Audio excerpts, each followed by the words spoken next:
guess three. 3 is a quorum. Three is a quorum. Arizona Cardinals were the first team. Will they? So they must be, offspring of the Chicago Yeah, Cardinals. think Yeah. John. Haywood. We'll give it, Come on one now. more minute. I won't read you. Huh? I don't want to read you. Okay, we'll give it. Are either of you missing people that you know? I suspect, yes. Okay. All right, well, we'll go ahead and, we'll do the quorum and that piece before we get to either the two petitioners. So we have a quorum, there's three of us. Ms. Torregosa may join us later, she would make the fourth.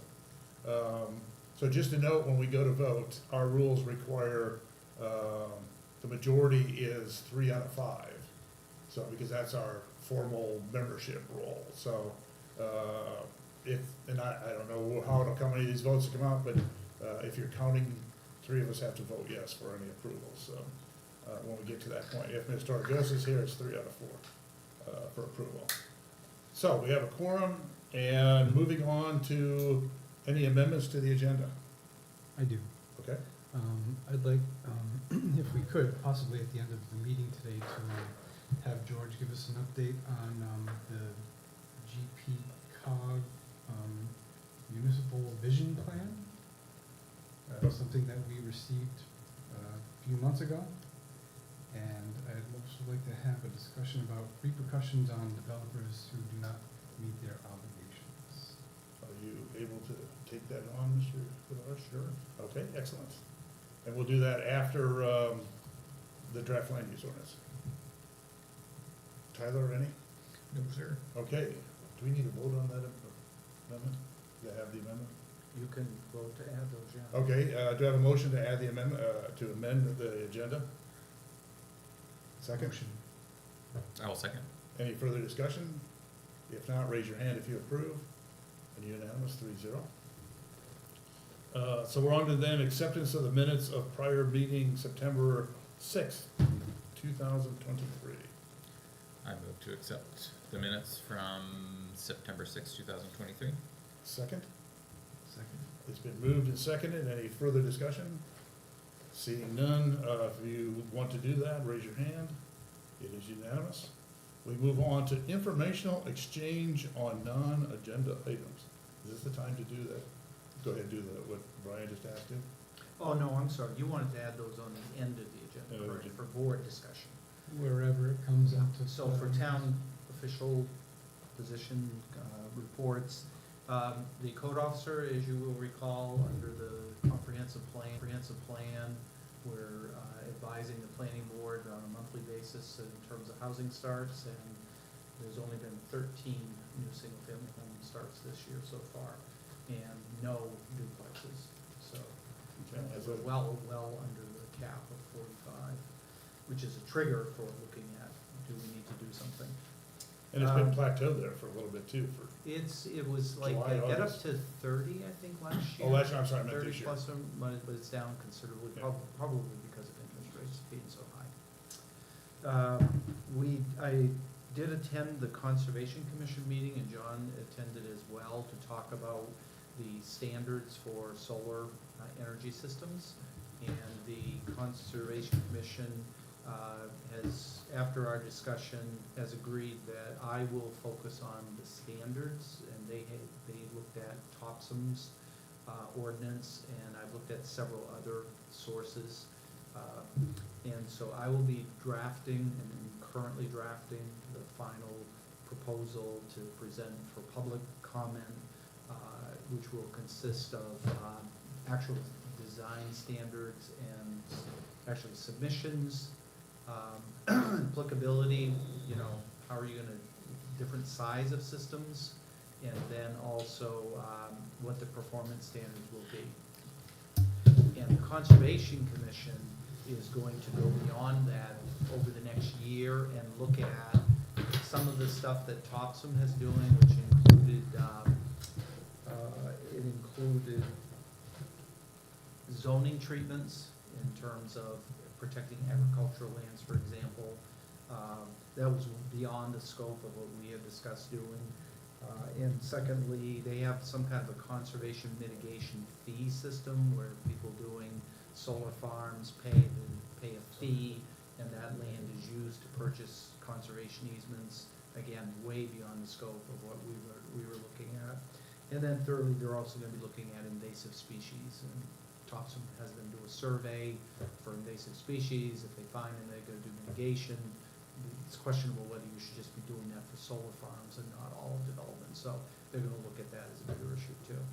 So, John and I are gonna be meeting with the leaders of the various groups, next week, and we're gonna be seeing where that all is.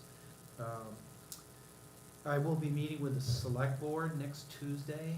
The town manager has asked me to give them information on the town's historic preservation regulations. So I'm gonna be giving them a briefing to explain, what the current programs are and recommendations for possibly moving forward with that program. And then finally. Just quickly, Yeah. and I will be as well, that was a last minute request from them, so. Yeah, and so as I said, we'll be meeting with, Jess Costa, actually Mike Friendly of the Conservation Commission is gonna meet with you, as well as, we've invited Barbara Schneider of the Board of Appeals. Our understanding is that the Historic District Commission does not have any leadership at this point, so, we'll be meeting with the others next week. Sounds correct. This would be a good time, Ms. Torregosa has joined us, so, in the only power that I have as chairman of the planning board, I will raise you to the voting membership. And barring any complaints or rejection by your supposed friends sitting on the other side of you, any concerns? Thank you. So that was you're done with town officials. Residents, are there any residents who want to talk about something that is not on the agenda, noting that the two new business items are not public comment, so does anyone have any comments about planning issues or whatever that's not on the agenda? Okay, and that includes also the land use ordinance changes, so. All right, moving on. We are into non-residents, other than the agenda. Seeing none, we are now on to new business. The first is which is subdivision amendment to change lot line at turnaround at Woodland Acres, section 2, map 9, lot 9K1. Public comments will not be taken. We'll start with an introduction from the petitioner, a brief introduction. If you would, I'm not sure if you were here when George mentioned that you need to, there's a very small zone where we can hear you when you're talking in the mic. So don't get too close, don't get too far away, speak loudly. So please introduce yourself, your address, your role, Throw them away, Mike. and that's not happening, so. Okay, I'm Wayne Wood, surveyor on this item for representing Cohen Bailey, and for the purposes of what we have to do, John Libby as well. And I was expecting either or both of them to show up, and I'm not sure, but they might anyway. well, somebody's sitting behind you. Wait, I- right here. Oh, you are? Yeah. Then get up here. Didn't see you. And you are either John Libby or I'm Mr. Cohen Bailey. Okay, please introduce yourself, your address, and your role I'm Cohen Bailey, 18 June Cruise Drive, and homeowner for this project, okay? for this. And for this project, I think it was spelled out in what George's stuff had said, that the house was constructed at the end of the road on the lot number 9-3, and it was a tad bit closer to the end of the road than your current setbacks would allow. So it causes an issue for title and everything else. So they came to me to figure out how to correct the problem and see if we can move that forward. My suggestion was to kind of bring the end of the road in a little bit on that corner so that it works for the setbacks to the house. That, having said that, that requires us to come back before you as the board for an amendment to the initial plan. And as somebody pointed out, the original plan was also, the road was called Arnold's Way. So as part of this, we will be changing the name on the plan to coincide with the current road name of June Cruise Drive.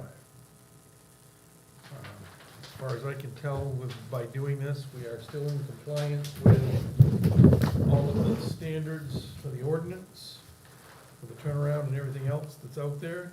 They're already constructed, so we feel like we're looking good for a pretty simple amendment to fix the construction problem. Okay. All set? All set. Mr. Tavares, your Yes, I comments? think Mr. Wood summarized what they're here for. I've reviewed it and explained in the agenda notes the process for making an amendment. It's a one-step process. You don't need to do preliminary. You can do this just as the final plan review. So pretty much it's a pretty straightforward issue. A couple of things that have come up in terms of, John, you had sent me an email asking about the maintenance agreement for the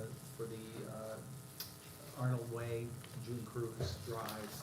And I did check the deeds, and I have copies of them, and in there it does address, and apparently Mr. Libby and Mr. Bailey are half owners of the actual fee interest in the road. And as you can see that little drawing I did up there, that's gonna take a triangle of that out of the road right of way and add it to Mr. Bailey's lot, which would theoretically require Mr. Libby to give a quitclaim deed for that area, which I'm not sure if you guys have discussed that. Yes. I say I expected John to show up. Yeah, he's supposed to be here. Okay. Should be Yep, here. that's it. Any questions and from the board, comments? Looks like so I notice on the newest plot that's here and in our packet, it still says Arnold Way, so that hasn't been amended on that drawing? On the one I have tonight, yes. Okay, I okay, but it did does change it. otherwise say Correct. that it's, And the only other It's change, on the other change that, oh, okay. the other change that I've made to the plan you have is the note number 12. I've added that it changes the road name as well. So it's Oh, not I just missed that. adjusting the turnaround, but it's also the road name change as well. Just for the purposes of clarity. Yep, okay. Yep, that sounds good to me. And Brian? I have a couple. And so one is, we discussed that it is a June Cruise Drive or Way, which I get that it's a note, but my thought is that it is confusing that the Arnold Way is still there, so that needs to be changed to June Cruise Drive or whatever it is. A very minor point is that somewhere on there, it says inside the drive, not, it says private driveway or something like that, which is just kind of a minor, whited out or whatever. So those are my concerns. George answered it. And then I think the other one is that we do need something formal that says, Mr. Libby coming tonight and saying I'm okay with it is one thing. So we need something formal, and I'm happy to wait before we move forward, saying he's okay with it. But I think we will need a quitclaim deed saying he gives up that little triangle. Sure. You just hold on. Okay. Yeah. So we can pause for a second. I mean, for the purposes of what you're talking about, if he says verbally here that he's authorizing that, then we will generate the proper legal documents to go. I got you. And the plan that I brought with me tonight has June Cruise on it, not Arnold's Okay. Way. Just for This clarity. is an older one.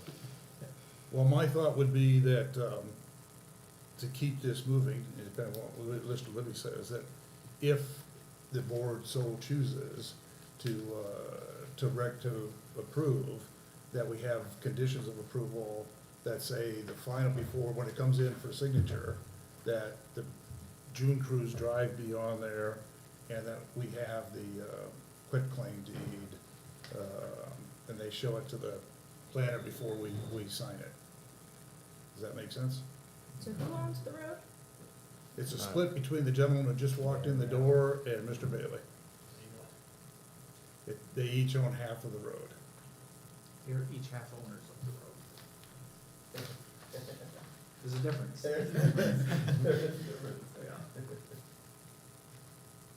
Why?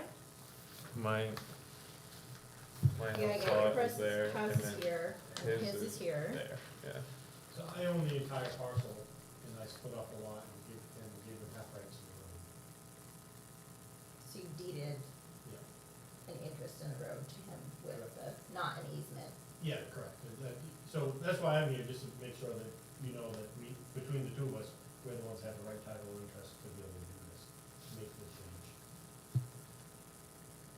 Okay, it hasn't been conveyed to an association. Correct. Correct, it's just Yeah, us it's two, private. it's just two owners. It's private. Okay, got it. And taking that slice off the hammerhead doesn't change any compliance with anything? Not really. Is that a no, or It is that not changes. really? But It doesn't affect anything in terms of compliance. Okay. So, any other questions or comments? None from, Okay, so I would like to make a motion, if there's no objections, and that is, recommend that we approve this, this plat with two conditions. One is that the final version that we sign has June Cruise Drive. The other is that there be a quitclaim deed transferring ownership of the triangle that George drew up there out of the road ownership and into Mr. Bailey's property. Yeah, I agree with that. And excellent, and I think that covers, my concerns. A second. Okay. Any additional comment? She's biting her tongue. No, I don't need to make it harder than it needs to be. Okay, so, motion, second, any further discussion? Who seconded? Tyler did. It's been moved and seconded. All those in favor, please raise a hand. It is unanimous, thank you. Now, what that means is, we're not gonna sign it until we see those two things. The road changed, name changed on that, and also the quitclaim deed. So the speed with which you can move forward is the speed which those two things can be accomplished in. I've got the Cruise name on there now, want me just to leave you a couple of copies? to- No, we're gonna need the full size for recording when I they're got gonna it, sign I it. got it, You got them? I got it, right for you, huh? So So, the only thing you will have to do is hold on them until hold they. until the deed, So we, yeah, see the quitclaim deed, I think is what I said. you leave it, we'll sign it after. After we get them. Yep. Thank you. Sure. All right, thank you, guys. How many copies? Thank you. Just two? Your house looks nice, by the way. Thank you. You have to. There you get extras. Did you put the real Mylar there? Huh? Is that a real Mylar you just put there? No. I was a little shocked. Yeah. Okay, moving on. We have to get home in time to see if I've won the $1.2 billion lottery. Is that what we're up to? So, new business continued, 5B, subdivision amendment to combine lots at Bowie Hill subdivision, map 10, lots 1 and 2 and 3, and 11 and 12, public comment will not be taken.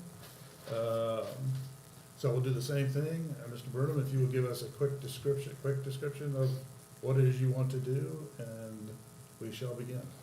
Yes, there was a request from a buyer that one of the lots be made bigger, and then in the process, kind of aesthetically, the current owner, Bernard Lavozo, decided it'd be pertinent to combine another two and kind of rework 1, 2, and 3, just to make it, the lot a little more buildable. So we're actually, instead of doing a 13 lot subdivision, we're down to 11. The lot line between 11 and 12 was just erased. The lot line between 1 and 2 was erased. And I have full size the copies. back corner of lot 3 was just kind of scooched. It was set more at a perpendicular angle to the back property line to distribute some of that extra area from lot 2 into lot 3. So took 3 lots, made 2 bigger lots, took 2 lots, made 1 bigger lot. Got that? That first sheet is the original one, I believe. Yep, and I highlighted in red the lines that are no longer there. Yep.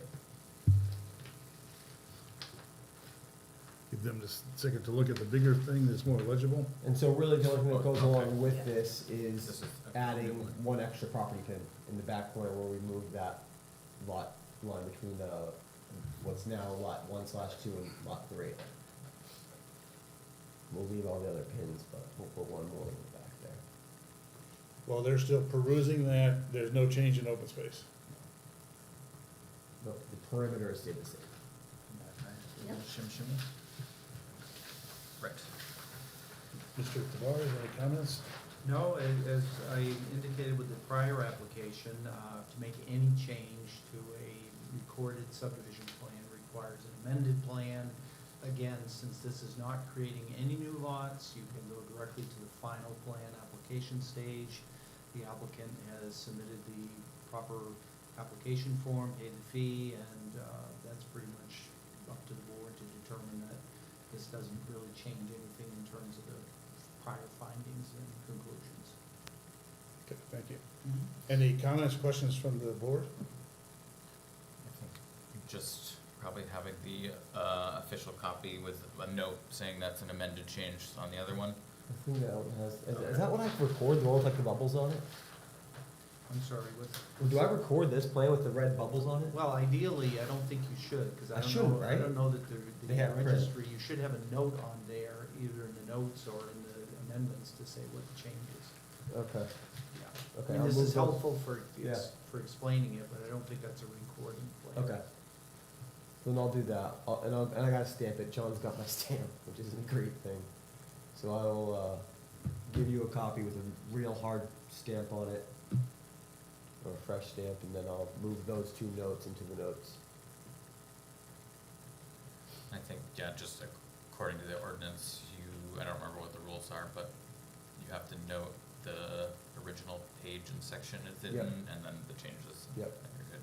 Yep. Okay, do I have a motion with those two, comments, Tyler? I'll make a motion to accept this change, assuming that we will not sign the plan until there's been a note added to general notes that makes mention of this change to the lot lines. And it mentions the original, if it's not, I don't have it in front of me, and the original, plat book number, recorded plat book Correct. number and all that stuff. So those two contingencies. That's the motion? That's the motion. Second? I'll second that. Any additional comments, discussion? Seeing none, all in favor with those two, comments, please raise a hand. Thank you. Same thing, the speed is dependent upon how fast you get it to us. Yeah, thank you guys. Thank you. It really happened, Charlie. Okay, You did it. so other business, board discussion of draft land use ordinance amendments. I guess all of them, public comment will not be taken, excuse me. So, Mr. Tavares, I think you would like to lead the discussion. Sure, I'll just quickly frame it in terms of the agenda notes that I sent to you all, explaining that the current policy for density in Durham has been for at least 20 years, that on any 2-acre lot, you can have a single-family home with an accessory unit, with no special approvals required. That accessory dwelling unit can only be 50%, half the size of the main unit. If you go, you're also allowed to do a duplex with 2 full-size housing units, but that requires another half acre. So that's been the policy of up to 2 units per lot, probably at least 20 years, probably even further back than that. Just one very quick comment. Sure. But with the stipulation in our current ordinance that they're attached to an Yes. existing building. Well, no, actually, with accessory apartments, you can have a detached one, like over a garage or something. Oh, okay, Yeah. but attached to an existing structure. Duplex, by definition, is they're attached, by definition. It's actually, technically, it's called here a two-family. April of 2022, the state of Maine passed a new law that requires every town to allow 2 additional housing units wherever there is an existing housing unit. So that has required Durham and every other town in the state to try to figure out how to respond to this new state mandate. As I said, Durham was already mostly there, it's just that 3rd unit that has got to be dealt with. The town updated the comprehensive plan in 2018. As part of that process, it adopted recommendations to consider allowing 3 and 4 family units throughout town, subject to design controls to make sure that they fit into the neighborhood fabric and the rural character of the town. Again, that's just a comprehensive plan recommendation, doesn't mean the town has to do it, but that's what the long-range plan adopted by a town meeting recommends. We had a public input process last year to look at this, and you may recall, and I actually included those survey results in your packet, that the board heard 2 concerns from people who were concerned about the lack of availability of housing, which would seem to support some of these changes, but equally there was just as strong, maybe a little bit stronger input on concerns for the impacts of that new housing on the town in terms of taxes and effects on rural character. So the planning board has pretty much looked at all that information, they looked at all the permutations of the legislature, and came out early this year with a decision to go forward with a proposal that would do 2 things. First, it would follow the comprehensive plan recommendation, which would allow an additional accessory dwelling unit on every 2-acre lot, subject to the design controls that are currently in the ordinance.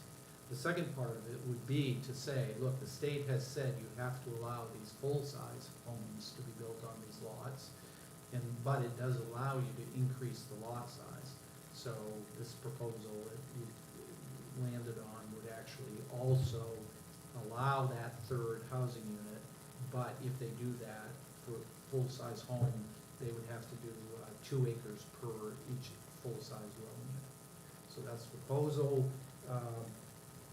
I've checked with both Maine Municipal Association and the Department of Economic and Community Development, ran this model by them, and they both agreed that it would most likely comply with the provisions of the law, subject to what they always say, check with your own attorney.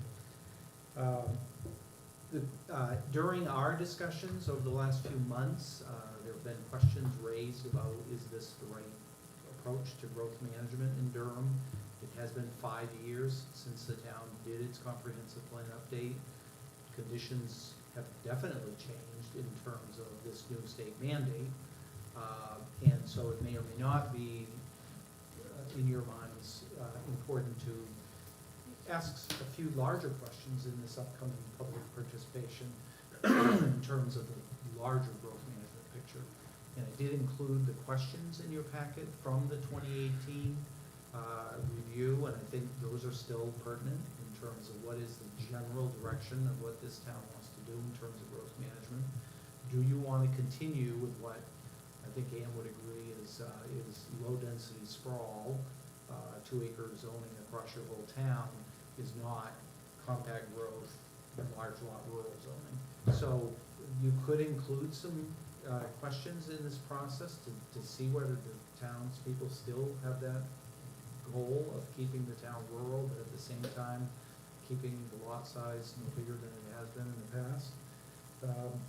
And the 3 big themes of that comprehensive plan were agriculture, and the second one was rural character, and the 3rd big theme goal was protecting the environment, and there's been obviously some action on that front.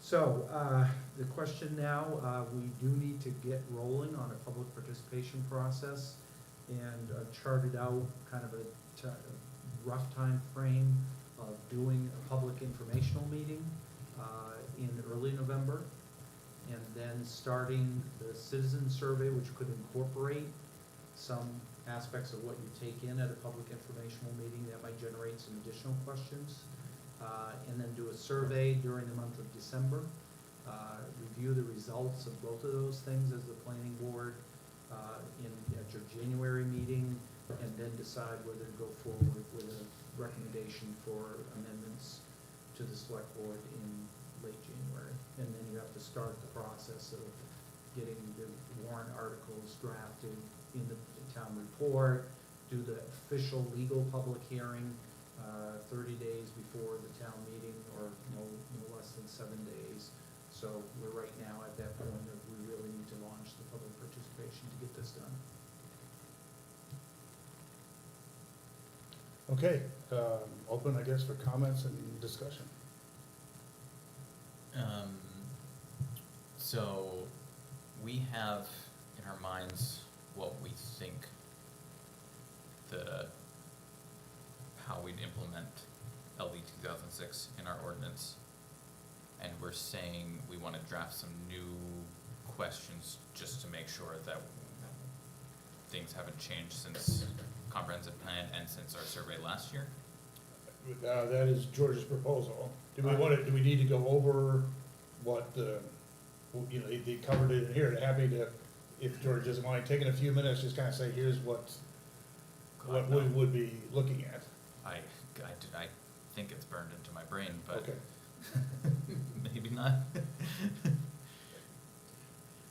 Can I ask some questions about the specific language that's been drafted?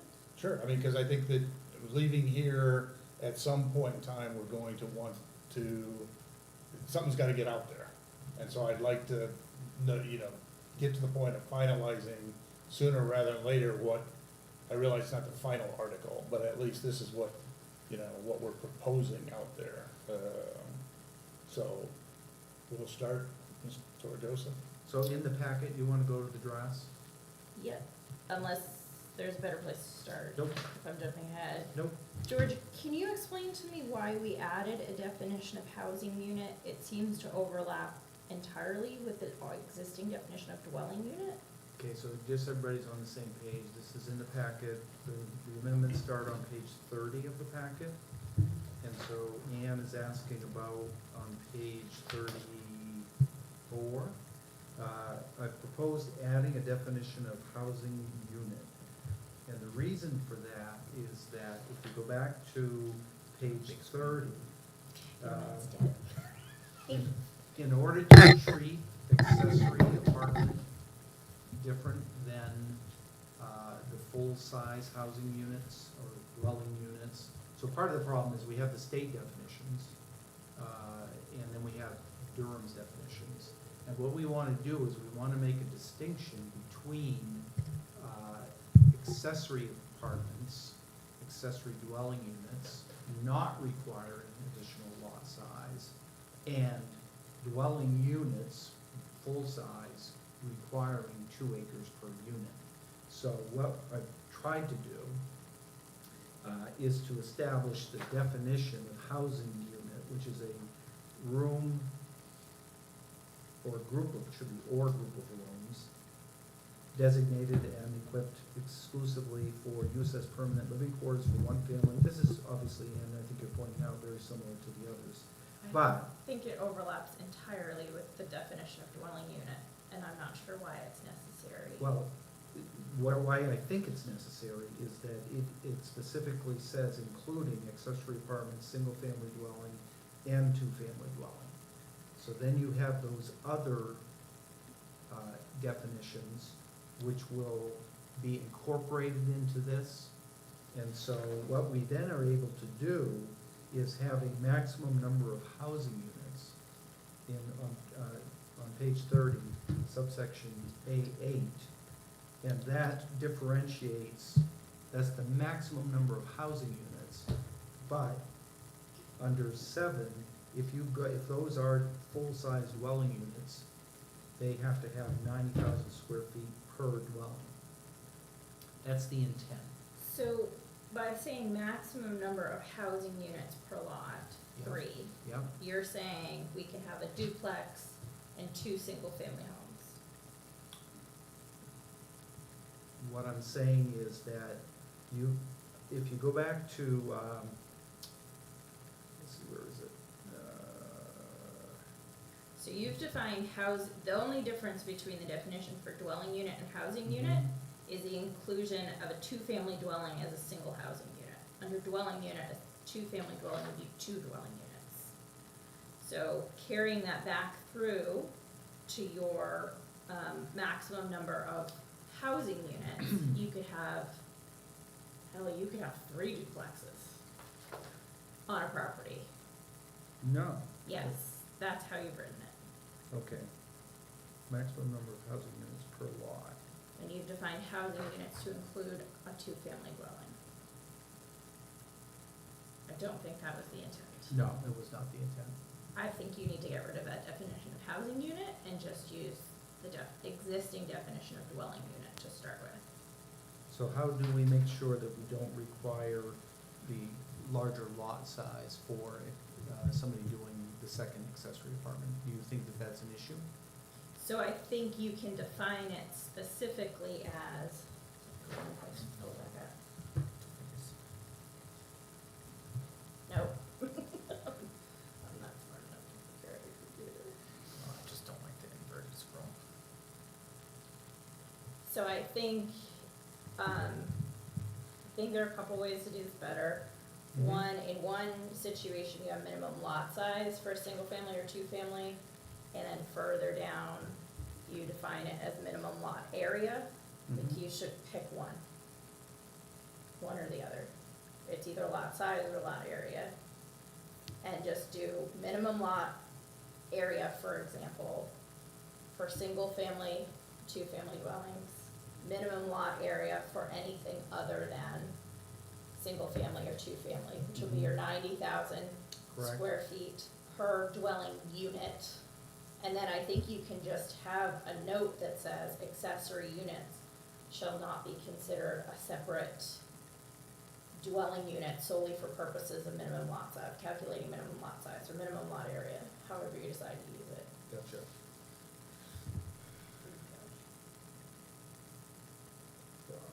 Lot area. Seems a lot more straightforward. I like that. Yep, thank you. And put it all in one. And then I think you can say maximum number of dwelling units per lot. Would we never allow like a multiplex larger than 3? Not with this. It was in the comprehensive plan, I think, to To go, allow more than 3? if I remember right, there's 3 or 4, you talked 3 and 4 units. So we would never allow like an apartment building? Not at this point. They used to be allowed in the growth district. I think it allowed up to 4, but we pulled that out when we got rid of the growth district. And the comprehensive plan recommends it to be considered, but this is simply, at this point, being precipitated by the new state law, and the new state law says you have to have 3. And I think it would be really throwing chaos into confusion if we expanded it to now start talking about 4. So our definition of multifamily dwelling is 3 to 6. And maybe it just is that we'll never get beyond, well, we won't now get beyond 3, but that definition at least is in there. Yeah.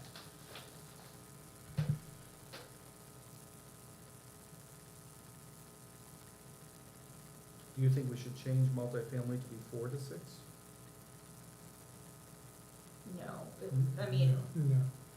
we're only allowing a 3-family, so honestly, you could just call it a 3-family if you wanted. And eliminate 6. Can you eliminate the multifamily? Well, would you though, because I think this is part of where all the convolutions of the state thinking went. Okay, so theoretically, under this, somebody is gonna be able, if you got a 6-acre lot, with this revised wording, I think I agree that we need to fix that. But you could do a duplex and a standalone single-family home on the same lot. So that would not be a 3-family.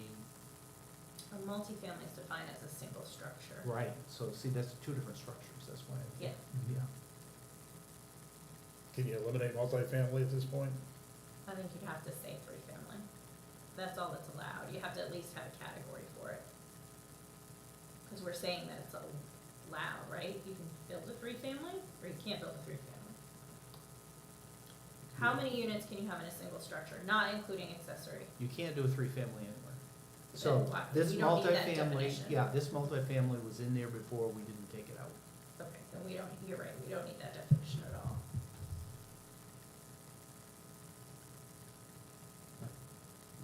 Agreed.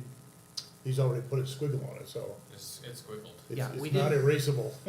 I didn't take it out back when we were doing the ordinance because the comprehensive plan recommended consideration, so before that got resolved, I left it in there. But we can take it out now. Cause this is going in a somewhat scaled down direction. Yeah, I think if it's going out as a draft for comment, sure. Okay, I'll do that. And let me take a stab at trying to get those area lot size definitions. Yeah, thank you for that input. Other comments? Tyler, you were making some before, you may have been I'm rudely sorry. interrupted. No, you were good. This is much better, because this is real things, mine was mostly just getting clarification. I mean, I would like to, I always think getting public comment is good. I feel like we have had mediocre success in the past, but I don't know, does anyone have any feelings about what questions would be useful to ask at this point? Besides, like, I would love to send out a draft and be like, what do you think, but this is a lot of reading for someone to want to do and then share an opinion on who hasn't It been is- following it for. it is, a year. I do, but I'll let others speak first. I think we've done great outreach in the past, and you get the folks who are interested and some who aren't. But you make the effort, you put it out there. And just to frame what I was sharing earlier, I think the two approaches you could take is either to limit it to the scope of what's actually being proposed. And remembering, you're also gonna have solar and, what was the other one? Solar and. Board of Appeals. or Appeals, changing the way, allowing people to expand their non-conforming structures a little bit easier. And then potentially, depending on what the select board wants to do, doing something on the historic. So do you limit the scope of any surveys to those specific issues that are coming before the voters? Or do you include a larger discussion and soliciting public input on what about the overall growth management direction? Do we still feel that what we're doing is the right direction? I think at this point, I would rather questions directed almost into like, if this proposal came before you, would you vote yes?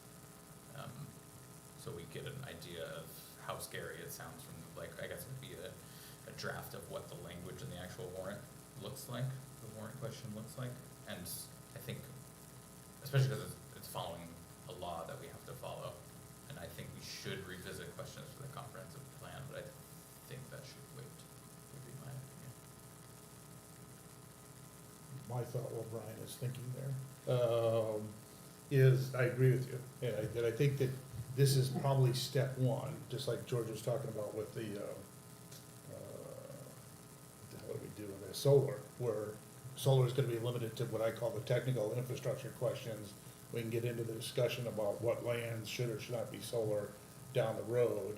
I guess maybe I'm a small bites kind of guy, but if we open it up to, a lot of we have to do something because of the state law. So what we're trying to do is make it the best solution that we can, a Durham solution, if you will, to this. But if you open it up to all kinds of growth stuff, in my mind, that kind of takes you off the main track, which is what's the best way to implement the state law is what we're trying to get to. Having said that, if we follow the process we did this year and we go with we can take that growth issue on as a bigger issue for next year. That if we want to then start a discussion about, everything from zone, should we have different zoning areas? What should we look at for growth management? That's more than probably a 3-month discussion. And I think we can do something else April 6th or 7th, the day after the thing, and start that process. I'm not saying we shouldn't do it, but I'd really like to keep our eyes on the ball of the state, getting through the state law, getting through solar, you know, somebody comes in with a solar issue, these are our rules, follow them, kind of deal. Thoughts? That's, so. And the process under Maine law for comprehensive planning is that we got a letter of consistency in 2018, and that is good as far as meeting the state requirements through 2028. So then we'll be required to do an update, a full update. Most towns do a 5-year check-in just to see where things have come in the 5 years of implementation of that comprehensive plan. So you could do a review of the recommendations, the policy changes that have been done, and then kind of make a decision, should we do that quicker than the 10-year cycle? And yeah, a wellness check at 5 years or halfway through, but I would just suggest that it's something we take on next year versus in the next 3 months. So, but I'm open to discussion on that. I think what I'm hearing is you both would rather limit the amount of information or questions that we put out right now. Yeah. Yeah, to I get, think that's a- enough to get us to, Just to answer George's question about, you know, kind of, yes, I agree. Yeah, okay. I think we drafted this in the face of this state law to be as close to maintaining the status quo as we can, to buy ourselves time, and I think we need to not confuse the bigger issues by talking about them now in conjunction with this. I see this as a placeholder. In theory, this is as close as we can get to what we had with the new state law, and then let's hit that pause button as best we can, and then let's start talking about what we want it to look like moving forward, taking the time to do some actual input and planning and Yeah, we're trying to meet a state mandate and trying to comply with what we have in place right now, based on the comp plan that everybody's approved. we had the more in-depth look for, you know, as a list of things to take a look at next year. So, that makes sense? I think we sort of risk making this seem scarier than it is by starting to talk about the bigger issues and the potential for other things. Totally agree. Okay, so we've got our, so I guess now we're at the point where we really need to talk about timing of some of this stuff. So, given that we have to, in fact, could work backwards, we as the planning board are the only ones who could do true public hearings. So they have to be done from basically the first week of March to the last week of March, 30 days before, 7 days after. So we'd have to have a public hearing on this. And then before we did that, last year, when we were going through this, before we had a public information meeting over at the fire department where we put it out there and got comments on probably the rough draft, pretty close to what George has now. So we do a similar meeting for public information. We would then tweak the very rough draft becomes a draft. At some point in time, we do the survey in there. And then in early January, some point in time, we have to send our recommended comments to the select board, where they draft it into the article. And what we do the public hearing on is their article, their draft article. So we may want to do, depending upon what we get feedback from on the December, to see how how close we are on the rough draft. We may want to have another public information meeting, which is different than the public hearing, and maybe early January, here's what we heard you say last time, these are the changes we made or didn't, and this is, what we plan to send to the select board, your comments, and we go on from there. That was what we did last year, I think on both of the articles that edited this and resource protection. Does that sound like a good plan? So the first public information session and comment on a draft would be January? No, November. I'm thinking Okay. November, yeah, November. Okay, I'm yeah, sorry. no, I agree with that. Yeah, no, the second public information hearing, if we felt we needed it, would be in January. And then to the select board, come back to us with an article, and then, as you recall, I'm reminding myself, but that public hearing this is the article. And so maybe we used an and instead of an a, but we really can't make major changes. It's either, I don't think we even vote, I think we just say, here it is, get out your comments, you're gonna vote on this the first Saturday in April. Does that make sense as, the timeline? Makes sense to me. So, I'd like to see it written out. what's that? I'd like to see Yeah, the yeah, timeline lost, kind of sorry. written out. And I could take a shot at that too and But bounce it off what George, I'm yeah. hearing is November a draft to the public, so would we see, as a board, see a draft before, so the first Wednesday of November, would we see a draft? And then sometime between then and the end of November, it goes out to the public? Well, you've already have the draft right in your packet tonight, and I can make the changes that Ann has Correct, recommended. okay, That'll be ready, okay. for sure. But do we wanna see those before it goes out?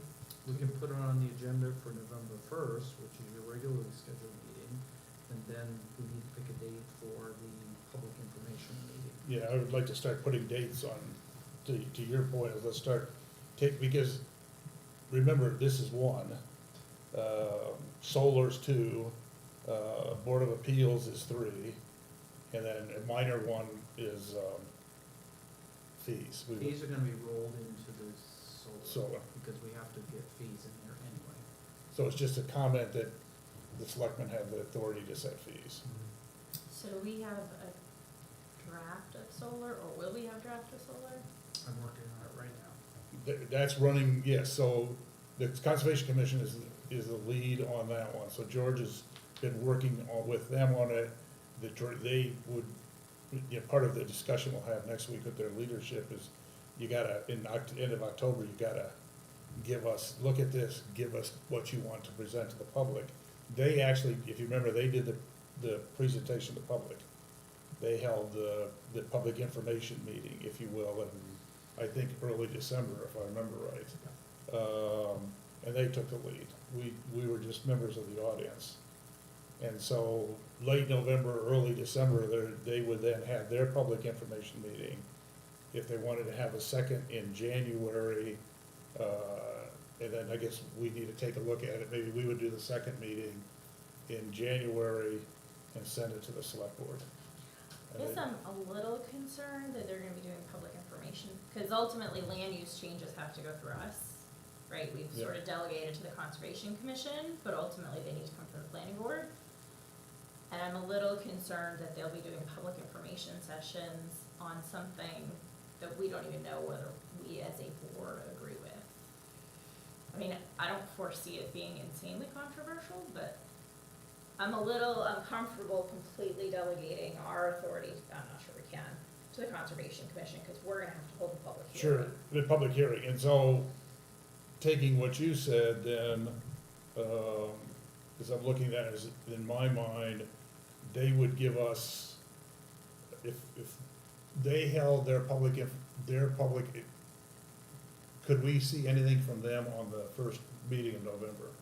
Yeah, I can start sending you guys everything I'm giving to them. And then at the first, in whatever that is, the first of November, when George has been working on it, and I don't, having watched some of these meetings, I don't think there's gonna be anything really controversial, because not to say that we don't need to pay attention to it, but, if it's controversial, but what I consider the hard stuff, which is, these are the lands you could put it on, these are lands you can't put on, Yeah, to me, that's the controversial piece. They've agreed, or, kind of following our lead and saying, we're not going that way. We're gonna talk about the height of the panels, we're gonna talk about buffers, we're gonna talk about setbacks, we're gonna talk about, how do you take them out in 20 years? That, what I call the technical infrastructural, stuff, not, you can't put it on Bowie Farm, that's not gonna be, but that's what George said, is they wanna take a look at that next year, and then the buzzword this year is lands of great agricultural value or something, it's out past Habitat Plus 6, but we have next year to sort through that with them. So I agree with you, that it's not a case of, that they send it to, and I think the select board expects us to weed it out. So they could do the December public meeting, we would do a January information meeting, which I think we did. We ran it, they presented it, and then, we made it, I think we actually voted on that one to send that forward to the select board. So if they came in and there was something in there that we as a board didn't agree with, we don't necessarily have to forward it on to the select board. Is that kind of in line with what you're thinking? Yeah, I think that works. Okay. So we need to make sure they'll be ready for, a November presentation, something like that. So Did I understand you correctly that we're gonna be looking at more like performance standards for solar farms rather than where they're placed? Correct. Okay.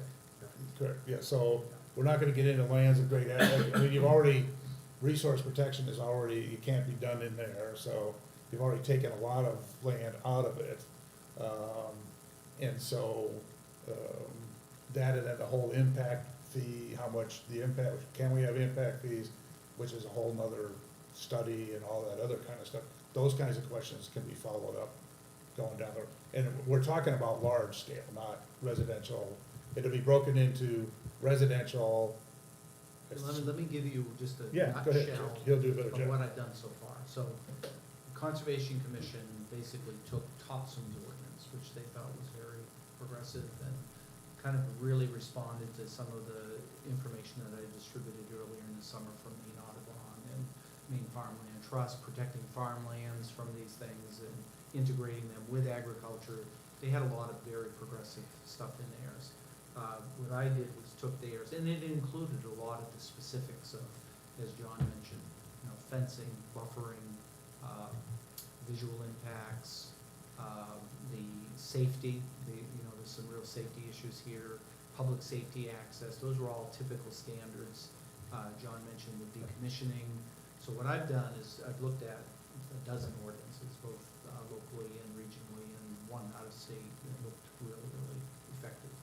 So what I've done is taken out of those sources, basically it's got three parts. First part is applicability, and conceptually, what I'm looking at, Topsum, like many other communities like Scarborough, they're very, very hard to trot on solar.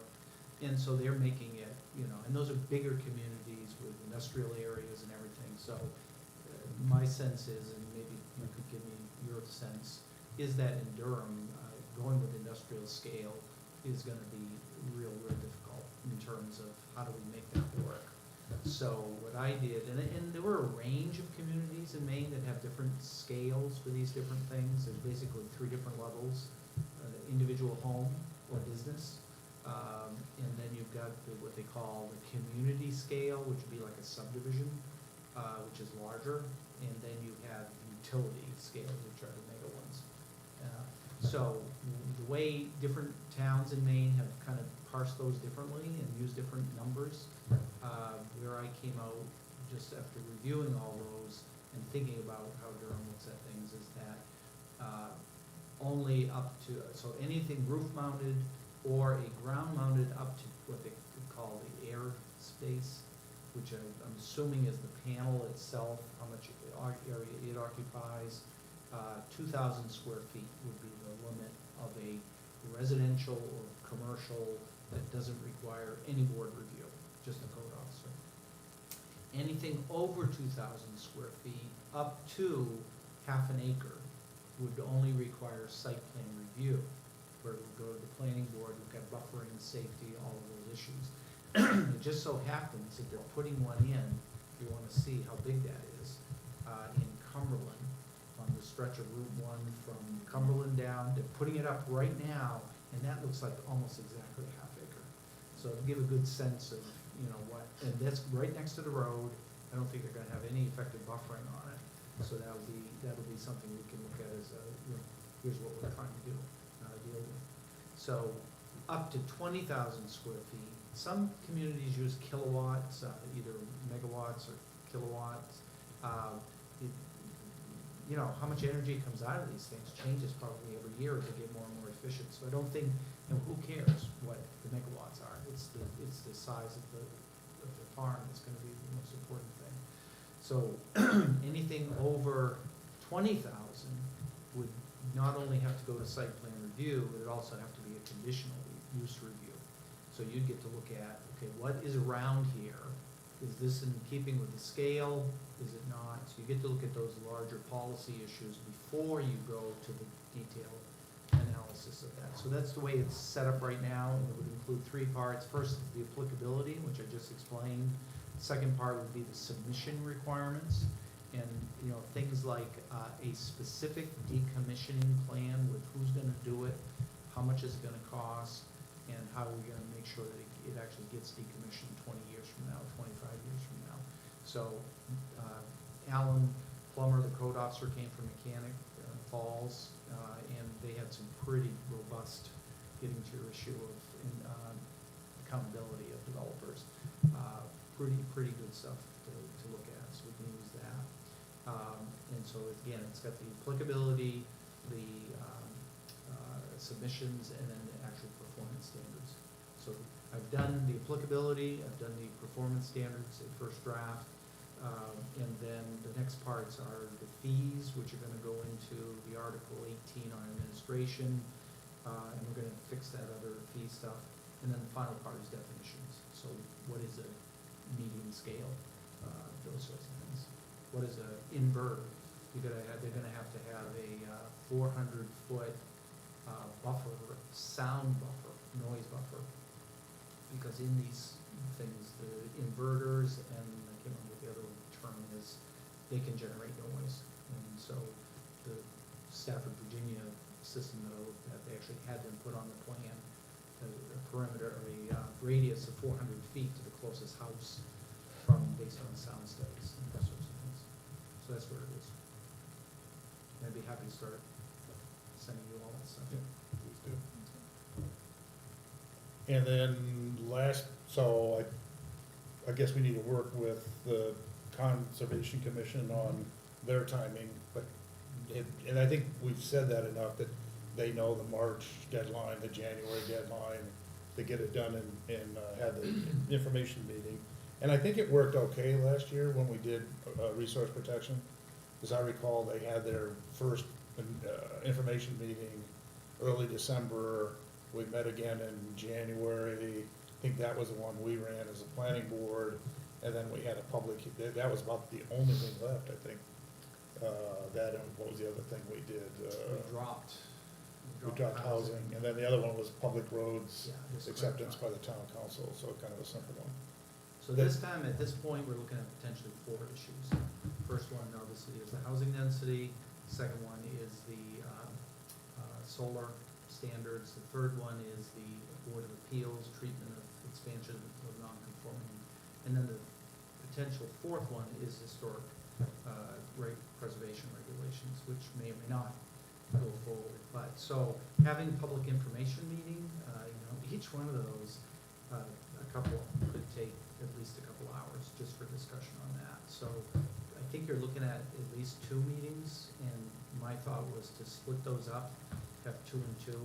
So have perhaps the housing and the expansion of housing on one public information meeting, and then having the solar and the historic preservation in the second public information meeting, and pretty much get the input. And I think it's important to emphasize that we don't know what's gonna happen with historic. I mean, that's balls in the selectmen's court. They just asked George and I to show up on Tuesday, so it may not be anything. Where is the appeals board? They're working on the expansion of Well, glad you asked. I sent them drafts that would basically do 2 things. First, it would transfer the zoning boundary determinations, which is a very technical issue, to the planning board, which most towns that I'm familiar with, they have the planning board do that, not the Board of Appeals. And secondly, currently, to make an expansion of, and we had this discussion in your context, it would basically give the code officer the authority to do up to a 30% expansion of existing floor area. We need to look at, how do we define that? And anything beyond that would go to the planning board for conditional use review, not to the Board of Appeals. Because they basically are not meeting. And so that's a concern. And the standards that they have, the only standards that they have to review these things of over 30% is groundwater. That's the only thing they look at under the criteria of the ordinance. So what was, planning board up to 30% becomes codes, what was planning board, excuse me, board of appeals, we would take over, and then the appeals board would not be involved in that, if I'm saying that correctly. I'm not convinced you can have the planning board expand a non-conforming use beyond what is explicitly stated in an ordinance.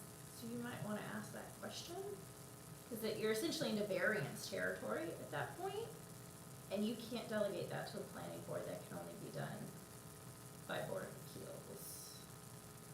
And there are very strict standards on it. So if we could check that, I can because definitely. we were doing it up to 30.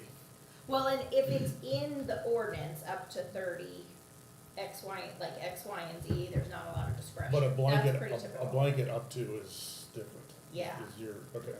And it also kind of defeats the purpose of the zoning ordinance, right? I mean, if you can just, if you have a non-conforming use and you can just expand it unlimited, that a little bit defeats the purpose of zoning. So if you put the ordinance, you could do it up to 50% or 60%. Yeah, I don't Pick a know, it's number. not something I've looked at or thought about at this point, but I'm pretty sure our power to do that will be limited. That's where that, and the intent was to, we overlaid resource protection over several existing farms, whatever. And so now it is very unclear if I own a farm that is now, wasn't yesterday, it wasn't on 30 March, but is now in resource protection, what can I do if I want to expand my house or whatever it may be? So we're trying to Yeah. provide some relief to that, so it's a good cause, we probably just need to look into it. Yeah, and I do think we need to like the non-conforming use versus non-conforming structures and all of that is a mess in our ordinance. So it's super unclear what you can do. Like, again, so going back to my property, residential is a non-conforming use now on my lot, which is fine, but if I wanna build an accessory apartment that takes up 0 footprint, is that an expansion of use? If I wanna build a tiny home that does take up a footprint, I do think it needs to be clarified, I just don't think you can go beyond, Just kind of a blanket approval, yeah. that's, Right, like, you don't want to let me put a subdivision on my property with all residential uses, right? Like it's in Inside resource for a protection. reason, right? But if I wanna build a shed or an accessory apartment, With minimal sunroom, impact. yeah. right, yeah, a sunroom, a back porch, a whatever. So I think that's the idea, always been the idea behind the 30%. And 30%'s really, I think it actually originates from shoreland. Yes. So 30% is pretty typical in ordinances.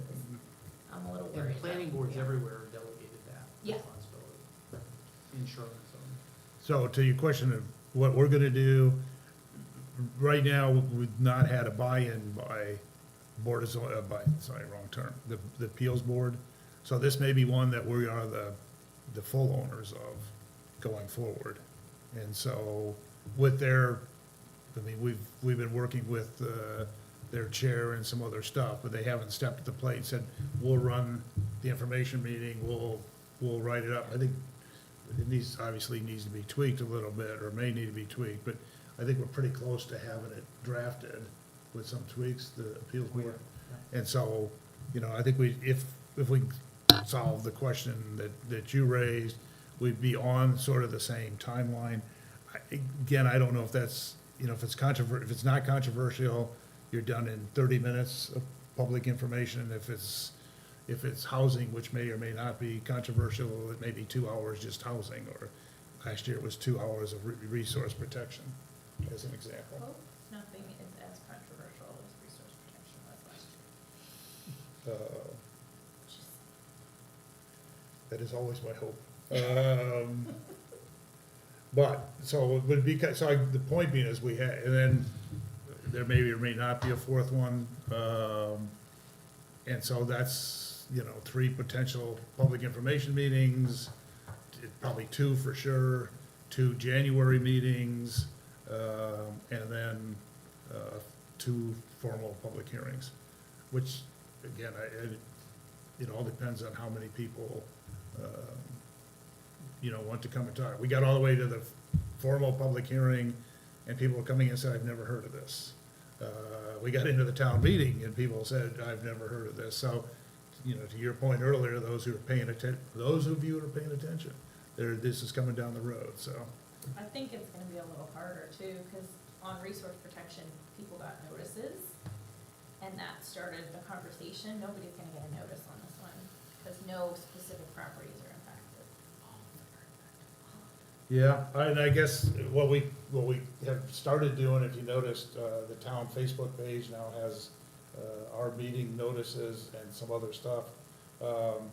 Last year, I spent the day, election day, at the election with a little table talking about stuff. We could do something similar, although I doubt a vast majority of the town of Durham will show up to vote on the state flag. I may be wrong. But, so we're not gonna get that same effort, but I think the best we can do is just get it out there. We've got Facebook and we got all that social media stuff and all things Durham, and And the town newsletter. town's now got a quarterly newsletter and a newsletter, and, Yeah, their newsletter. last year, Get and Go was nice enough to let me, and Repanova let me put flyers in the window, so, we could do that, but you're right, it was an advantage we had, so. Can you take a look at calendars to pick a date Yeah, for let's the do that. November? So the 7th is election day. Your meeting is Monday the 1st. The election day is the 7th, potentially the 8th. The Thanksgiving is the 23rd, so you're either looking at the 2nd or 3rd week of November. You do have election day on the 7th. And the 14th is probably selectmen, right? Yes. Select board. 15th, maybe? 15th is the second Tuesday, Third Wednesday. Third Wednesday. for, The do we need public 2? information meeting. Do we need 2 of them though? Well, my thinking is that focus on getting one set first and having it be the housing and the Board of Appeals, and then. Are we sure we're gonna have the Board of Appeals? I think we're gonna try writing up something, I mean, barring At them, least want to put it out to the public for consideration. if that makes, I'm worried that we've never seen it, and they apparently haven't seen it because they don't care. they have seen it. Yeah. They just haven't. I can get it to you next week, first thing. Okay, okay. Yeah. I've got on my notes. So on the housing, we've talked about this at 5 meetings. I'm a little worried, and I know the Conservation Commission has been dedicating an equal amount of energy to solar, so that makes me feel better about seeing something that's already been discussed a lot in an open forum. I'm very concerned about the appeals one, which has not been discussed or considered ad nauseum, and we're gonna get it on the 1st. And that's the first time any board is gonna substantially discuss it. I don't love that, that feels rushed, and No, I- that feels like how we make mistakes on something that's really technical. I mean, we're still getting feedback on the language of this, because when you have one person drafting, they have one perspective. When you have many eyes looking at it, you're much more likely to catch issues. And that hasn't happened with that, and that's a really technical, like, honestly, that's more technical than what we've been looking at with the expansion and thinking through the impacts. So I don't love that we're gonna see it for the first time in the 1st. We're gonna talk about it for the first time in the 1st, and 2 weeks later, we're like, hey, public, here it is. That's a good point, absolutely, we don't That wanna, makes me very anxious. we don't wanna have a Know ghost what story. kind of product we're gonna have, because this is a big deal for folks, and it should be. Well- I agree, I mean, to me, it sounds like the committee's gonna be dissolved. Just The appeals? fact that they, yeah. Well, I think What I hear is, We they just statutorily don't have meet. to have Well, so what they don't meet? They have to meet. If there's a variance that needs to come before them, I don't wanna Sorry. take that on as this board, that's their You job. wouldn't be taking variances. So I can Good, get good. that information to you Monday. If that's not soon enough, I can do it tonight. No, I think that's fine, but honestly, this is an important process too, not just each of us reading. Yeah, no, I agree, because you brought it, well, here's my thought is, taking a look at it, and I hear what you're saying. Yeah, we don't have to do it, we can just say, we're not gonna do anything. What we're trying to do is provide, and it may be nothing this year, or it may be the system's good enough, or it may be, hey, you know, it's gotta be appeals board, you all have to do this. They have not said, we're not going to do it, we're not gonna meet to look at a particular case. I think they haven't said no to even doing this, there just hasn't been a lot of, hey, yes, here's our comments, yes, we'll attend your phone call. And I'm not picking on anybody, it's not my intent here. We may have somebody join us on the, George and I and Conservation on the 11th for the phone call to see where they are, with this. And then, but if, the other thing is we don't have to, the world doesn't end if we do this, we don't do it in November. So can we do it, I lost my calendar here, but could we do it? And I realize it just crunches a little bit, but our meeting is 6 December. Could we do it the week of, which would give us a chance to look at it in November, chance to look at it again in December as a planning board, and then, have a public input on the, there's not much time after that, is the only problem. I guess if we meet and talk about it in November, would we be ready to have a public input meeting late November, where if we use the 6th of November to go through, the appeals board stuff? The 1st of November? Well, whatever our November meeting is. So 1st of November, we see solar and appeals board and expansion of non-conforming uses for the first time, Yep. right? And then what? And then whatever other subdivision is on the agenda. If there is one. Oh, that's, Is there yeah, gonna be a It's few? clear right now, yeah, right. where the decks are clear right now. Okay. You don't foresee, Any coming in? I don't know where Bowie Hill is. We do have that amendment to the, was it Ruby Lane? The 4 lots. Yeah, that's Four what, lots. yeah, this, the one we did a site visit on last week. Oh, I thought that couldn't come in till December. Well, they because- can actually go as long as you don't give them the final approval. Oh. Yeah, the regulator, the law, regulation for- says For December. they can't split until 5 years are up. When they split or whatever, Okay. the new thing is when, you know, they record it, so they could actually we could start reviewing it. Well, what are your thoughts? So my thought would be the first, you will have it in advance, we will have it in advance. The first, we would discuss that, and there may be something, it's a little hard to tell what, these were relatively easy tonight, I mean, we're done in 25 minutes, I think, but it could be 100 subdivision kind of thing, I don't know, I don't have that expectation. So what if we plan on the 1st, we plan on because I think the housing should be ready to go. We've done a lot of work on that. There's some cleanup, one more set of eyes. We should be ready to go on that. So what if we plan a public information session for the 15th? Definitely with housing density, probably with solar, and possibly with non-conforming uses. Because honestly, I'm not even gonna be able to say, yeah, sure, right, we'll be ready to go, we won't be ready to go. I think it depends on what the proposal looks like. For solar. No. Oh, for, I have more confidence in solar because it's been being discussed by a board. I find this process is important for bouncing ideas Yeah. off, getting a variety of viewpoints. The solar has gone through that process. Or will So- have, yep. So unless the Conservation Commission is out in left field, which I don't think they will be, I don't think we're gonna have major issues with solar. It's been thought through, it's been talked through. And it's a fairly limited scope. Exactly. The performance standards, they're not Yeah. affecting Yes. property. Stuff we do all the time, Right. buffers, landscaping. But the other one hasn't even been looked at by a board bouncing ideas around and thinking about, okay, well, here's this example, how will it apply, here's that example, and thinking that through. So unless we're lifting it frankly from another community that we feel really good about, I doubt we're gonna be ready to have a hearing on that 2 weeks later. I could be wrong, it could be great, it could be easy, we could talk it through, and it hits all the points, but that's a really important and hard, like, communities the most sophisticated communities struggle with non-conforming uses and non-conforming structures and non-conforming lots.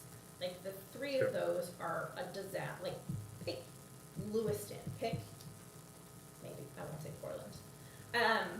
But pick any of them, and non-conformity is really hard, like, really, really hard. And we're not gonna fix it in one draft, I don't think.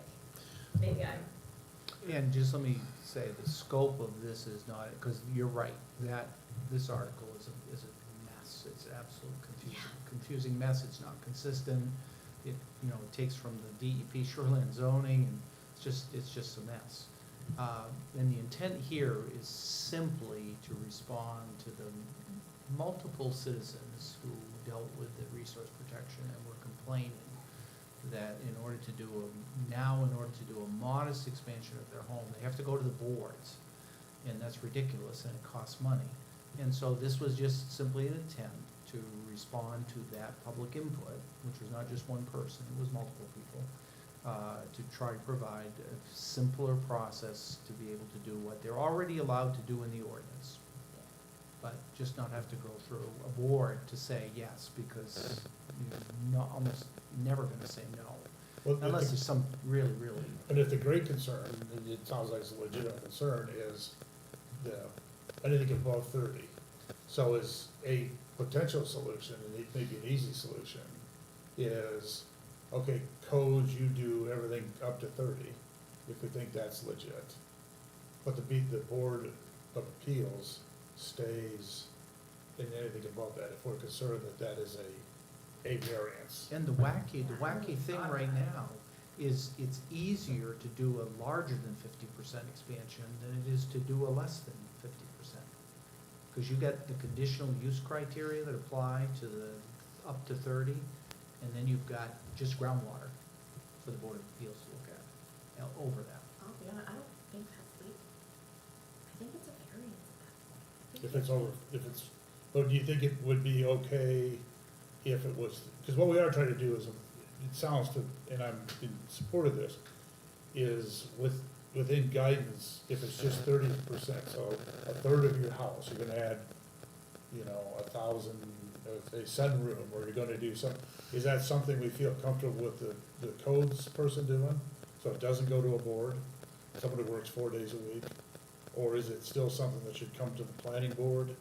I think it would be great. Basically, leave what happens if we just leave it as is? I think it would be great to get MMA's guidance on what the boundaries are of what we can do. Because I'll be honest, I'm not sure, like, I can't tell you off the top, it's something I need to research, which I'm not gonna do because you're not paying me to do that. But MMA should be able to tell you the boundaries of these issues, I right? can- yeah. 30% code, above 30%, Yeah. planning board, is it a variance standard that has to go to the Board of Appeals? They should at least be able to tell you the boundaries of what we can do, and I would feel more comfortable with that. And then maybe we do literally just change who it goes to for now. That's an easy fix if we can do it. I'd rather not make an illegal ordinance more illegal. And I'm not saying it is, I don't know. Yeah, But expansions of non-conforming uses are a giant mess. What are your thoughts? Is it, well, yeah, I'm just having a vision of what I'm gonna write. I'm gonna write to MMA explaining all this, and then they're gonna write back and say, your ordinance is a mess. Yeah, probably. But do, even, and maybe they won't answer it in the abstract, but I think literally the question could be, we are looking at our non-conforming uses, lots and structures. What are the boundaries of expansion of those? Can certain things be delegated to code officers? Is there a limit on percentage? Taking out shoreline, 'cause shoreline's easy. And maybe they'll be able to just give you some principles, right? Yeah, Like, so what I would do is actually just say, here's what the town's doing right now. And is this within the capacities of the Board of Appeals and limits of their authority and the planning board? And here's what we're thinking about Yeah. delegating. Can the planning board do that as a conditional use? Less than 30%, over 30%? Yeah, I think we can get their feedback on that. Well, and worst case, because at the town meeting and others, we insinuated, said, hey, we're gonna try to make it as easy as possible to. which I think we should, Should. as long as But if, everything's protected the way it yeah, should be. and Yeah. if we can't sort that out, the world doesn't necessarily end if we punt it a year, you know? Well- I mean, we just say, sorry, this is a legal goat screw, and we gotta sort through this, and, you know, I cleaned it up. But, and not do it. I mean, that's always an option, is not do anything. I mean, the other piece is, I know we're focused on the recent changes to resource protection, but this impacts other things, like a non-conforming gravel pit that's right next to a residential use, right? So that's a huge impact on that residential use next door, or a non-conforming, you know, take your pick, commercial or industrial use. All of those, I think, are conditional use though. Maybe, They depends on are. how far back you go, right? You could have a gravel pit that never went through conditional use because of whatever, Yeah, but I think they're all covered under the ordinance. yeah. Yeah, I think if there's a way, again, I'm back to the small bites, is it, can we limit it to resource protection? You know, I hear what you're saying about other things, but is there a way to write this so it's very specifically, if your resource protection, you wanna expand your structure, whatever it may be, Well, it's already limited to residential. So Okay. okay, that's right in there. that probably answers my question. Not, Yeah. So The latest land use, like Ann, affected my property as well. And, no pun intended, but the appeal that was mentioned during the public hearing was that there's a process that you can follow to, if you have an issue with this, and this is to go to the Board of Appeals.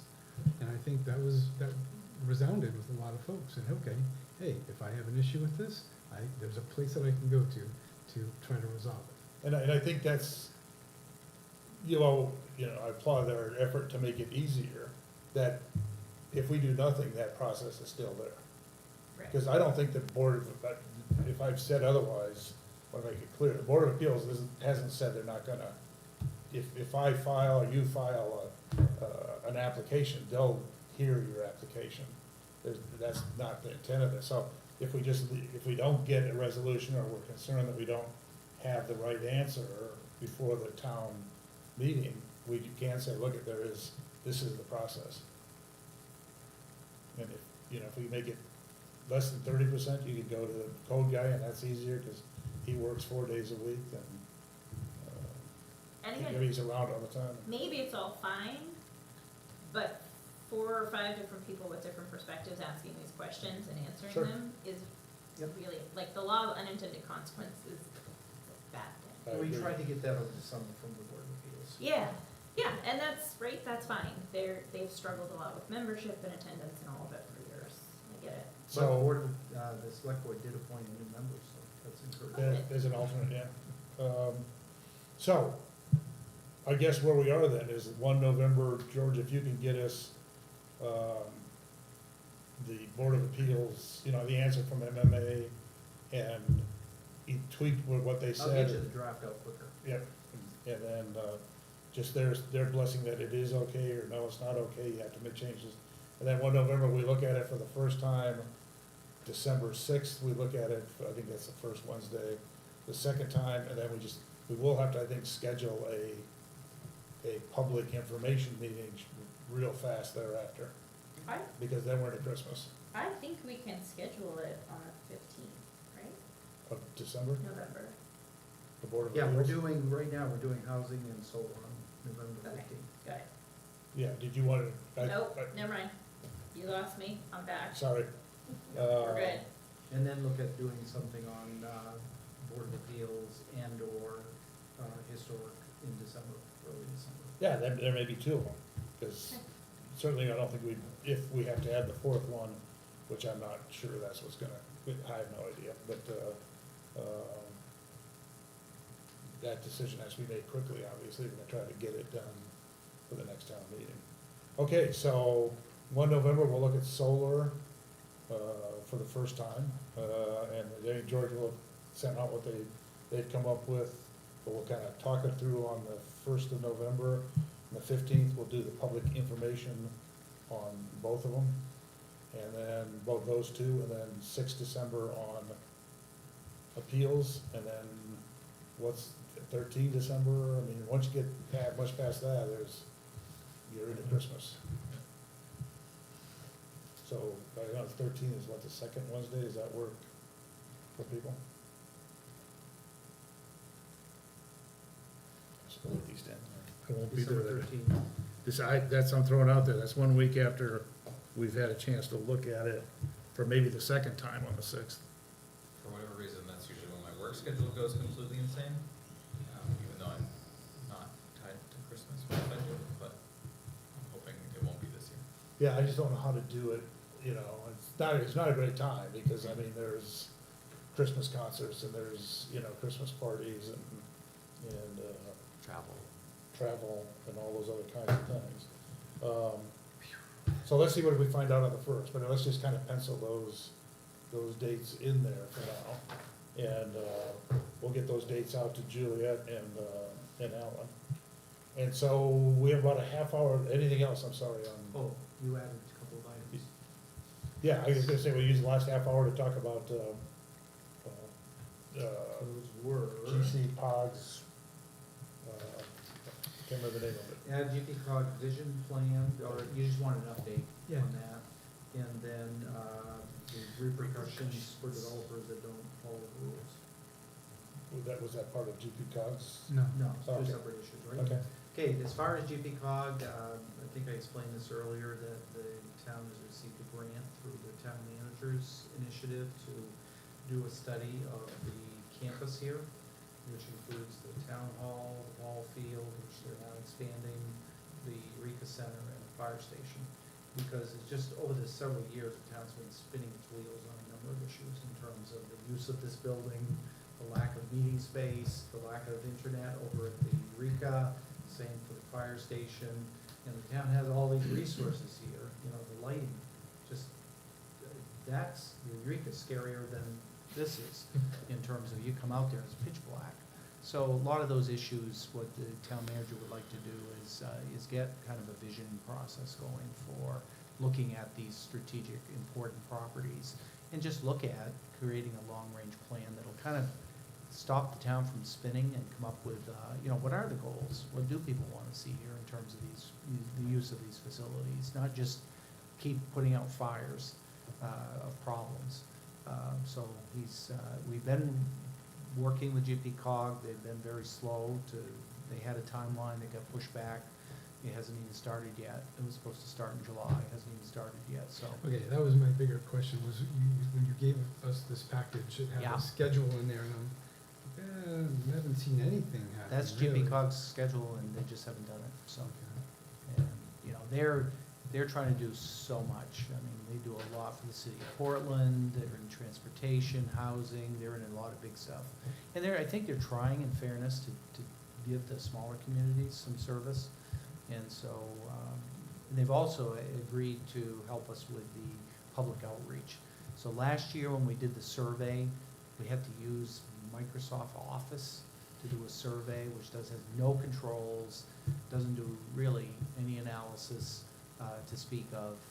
So they have SurveyMonkey, a commercial license. So at least we can get them to do that as part of are this they gonna do process. it though, I'm sure we can get them. in a timely manner? Well, yes, we'll have to push them on that. Because I for think sure.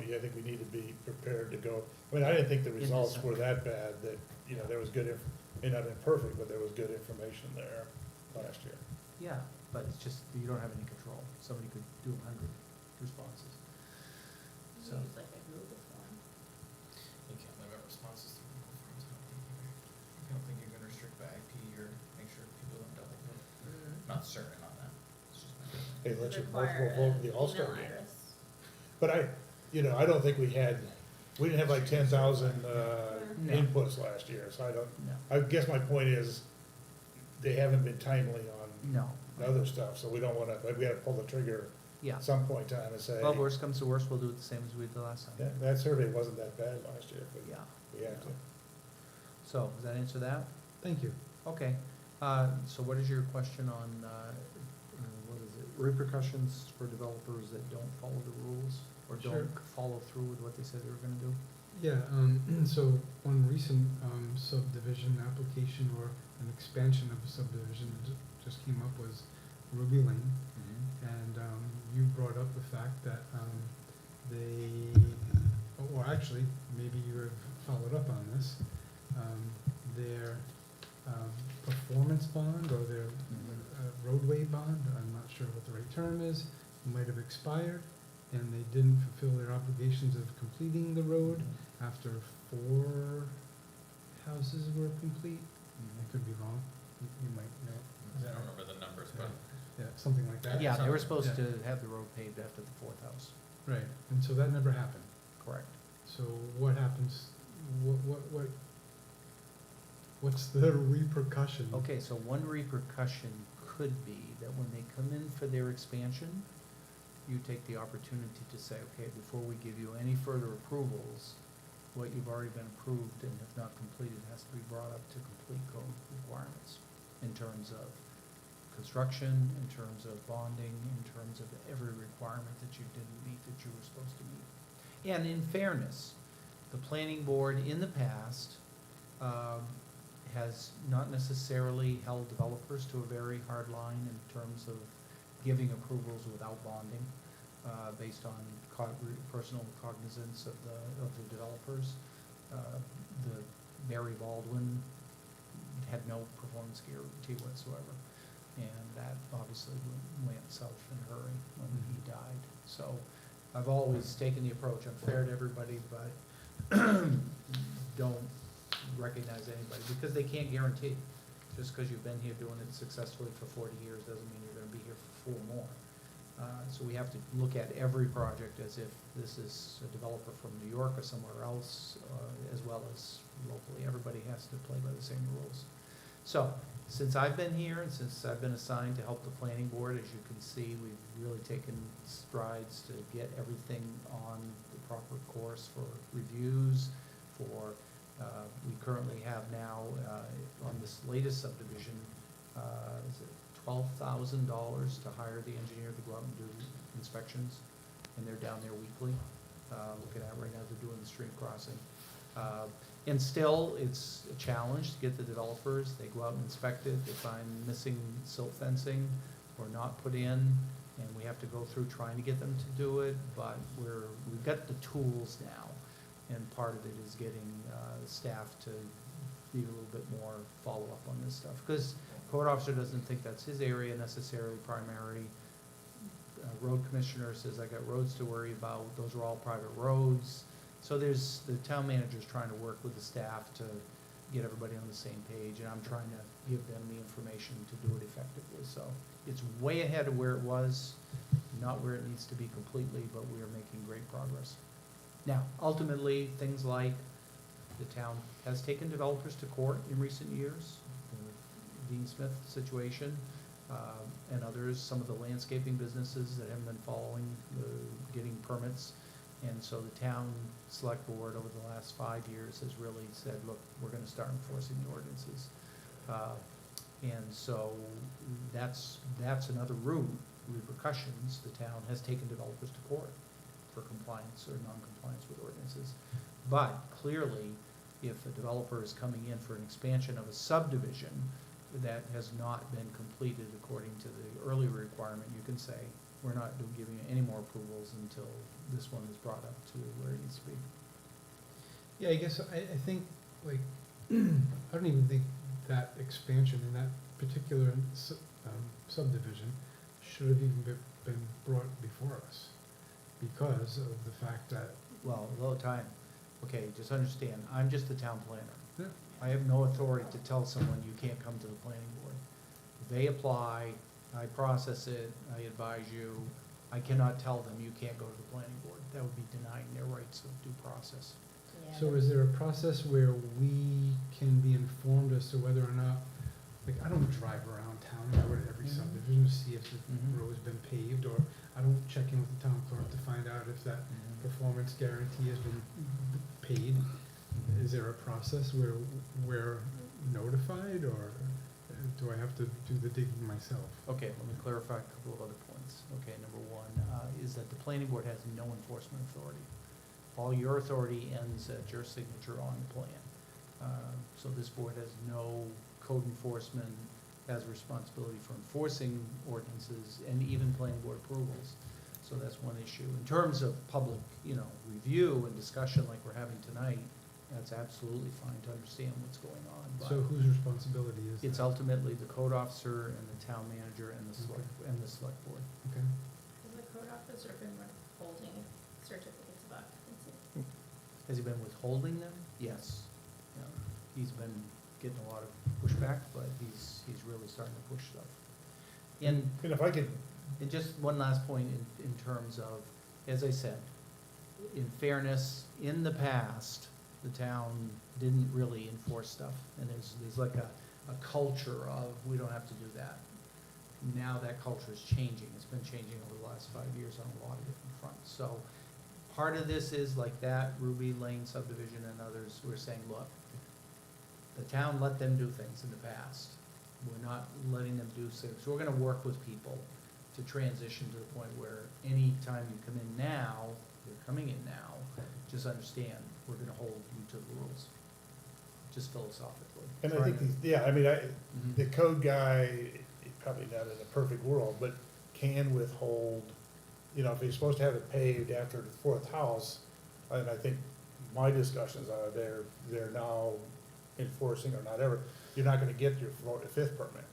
You didn't pave this, or you don't have a valid, Well, we have to be careful there too, because you may not have the authority to withhold a building permit because of that, unless there's something in the conditions of approval of the ordinance that says you can. well, if the ordinance says you can't, you have to have it paved after 4, why is that enough? I mean, we're not code stuff. But again, the homeowner who bought a lot in that subdivision is not the developer, and they have a right, potentially, they apply for a building permit under the building permit rules. The developer not being in compliance with his subdivision approval doesn't necessarily nullify their rights to get a building permit, unless it's tied. Like some of our approvals and some of the ordinance say, the code officer shall not issue a building permit. In this case of that subdivision, that may or may not have been the case. I'm not sure, I'm just saying, we have to look at all of the different. we do, but aspects of that's, it. that's the code and town manager's job to say, Yeah. hey, look at it, you're at 4 and I'm not gonna issue it to you. Or if he needs to come to us and say, put that as a condition of approval that I'm not a big fan of conditions of approval that are already written in an ordinance. If the ordinance says you can't get one, then he needs to get with his developer and, sort that out, is I guess my feeling. So, But what we're doing going forward is we're not giving those types of convoluted approvals. At least I'm not recommending that you do, where you have to pave the road after the fourth house, but you don't have to put a performance guarantee up. But What we would- had a performance guarantee, right? may have expired. They had a bond for the paving, but not for the road construction. So all they had to put up a bond for was the paving, and they had to do that after the fourth house. So the bond was $60,000 for a road that costs, So we didn't require a large enough bond, is there? no, that's right. Should be based on an engineer's estimate, not. Well, what we've been approving though is you can do the construction Yes, and then but you can't sell. we can come in, at what point can you come in to get the first permit? Okay, so the What last. we've been saying now- is- Well, so at the same time that we're starting to hold them to the line, we're also making it more flexible. So that they can now do what is called a conditional approval, where they have a restriction against selling any lots or getting any building permits for any of the lots in the subdivision until all of the infrastructure is done, and you have to put up a performance guarantee for site stabilization, erosion control. At the beginning. But at any point during the construction, they can come in, like say they've done all the road base, the utilities are in, all that's left is the paving and the final, fire pond and that kind of stuff. They can now come in, instead of having a $660,000 irrevocable letter of credit that costs them however many $1,000s a month, they can now come in for $200,000 for a letter of credit, and then they can start selling lots and getting building permits, and we've got that performance guarantee. So we're trying to work with developers to make it workable and reasonable, but at the same time, making sure everybody follows what we're supposed to do. And that's what we did, we approved a waiver at Deer Creek, if I remember. It wasn't a waiver, it was a conditional waiver. Conditional, okay, sorry. Yeah, and that's right on the plan that goes into the registry, says you can't get in, sell any lots or get any building permits, so it's fully enforceable. But, I can't remember which one wasn't doing erosion control correctly, so the code guy gave him a warning, and Stop he work. can stop work if they're not doing something like a particularly erosion control, so. I would say we have a similar problem in that, for lack of a better term, we've gotten some kind of crappy submissions, and not that we just maybe need to stop accepting some of those or not approving them because. I think we should start charging. I think we should start charging for additional meetings. Because what with you. half of them do is they use us to tell them what's next. Yep. And it's not an appropriate use of our time. I agree. I will say it's gotten better than it used to be, but that's not saying much. Well, no, and I'm 100% with you. I think that's because once the guy's got to fork over 300 or, $500 For each additional meeting. each additional meeting, Beyond a certain amount, right? I mean, it's gonna take, Well, we do at least two probably, that our time on a subdivision takes at least two prelim to prime. and really, I mean, it's gonna take more than that. No matter how good their stuff is with feedback and all of that, it's gonna take more, which is fine. But the continuous extensions and not being on top of things and not getting the changes and making us tell them what's next. Yeah, I agree with you, we should not be their proofreaders and their, No. it hasn't been our old way for a while now. And I get it, some things happen, but, it's, but yes, I would say that I think in the couple of years I've been around, I think the town has, maybe, I don't know if we've had to put new standards in, but they've probably done a better job of enforcing standards. I would commend what George has done for planning, what Codes has done, Calvin over at Public Works, the fire chief. We're getting good input from all those guys, and not that it didn't before, but it seems like we have a very good working relationship and has expanded on it, so, that is all good, so. But certainly need to kind of keep enforcing those standards, and if we just get a really crappy submission, then I think we have the right to say, we're not gonna hear it because you didn't provide half the sheets you had to provide. We're supposed to have big copies, you give That's us what the a, completeness review is for. yeah, and we just need to, I'm just too nice a guy. And I'll be honest, like even that, there probably should not be more than one completeness review meeting. Right? If we've got a friggin' checklist, which we've got, and you haven't checked off half the things on that checklist, Yep. that's a you problem, not an us problem. That's exactly what I think I was trying to say, is that, it's on the, if you gotta, the other thing is, we have a staff guy now who, here's your checklist, if you have a Well, that's just question, it. They have options, to go, yes. rather than wasting our time. What does this mean, what do you want for this, or I didn't, if one more person says, I never used to have to do this, it's probably gonna drive me bat crap crazy. Patience. You should have been here 10 years ago. Well, towns change, I mean, I can't. No, all for the good, I agree. Yeah, we are a different Down town. my eyes. Shut off, if you wanna. Yeah, I'd probably let's say bad crap crazy instead. Yes, I think we're done. Oh, we need a motion. Second? Second. All in favor? raise your hand. Great. You may shut it off. We are officially complete. Thank you for entertaining my additional agenda items. That's a good question. No, that's the kind of discussion when you've got, when you're not sitting there going through a compliance checklist for the third time.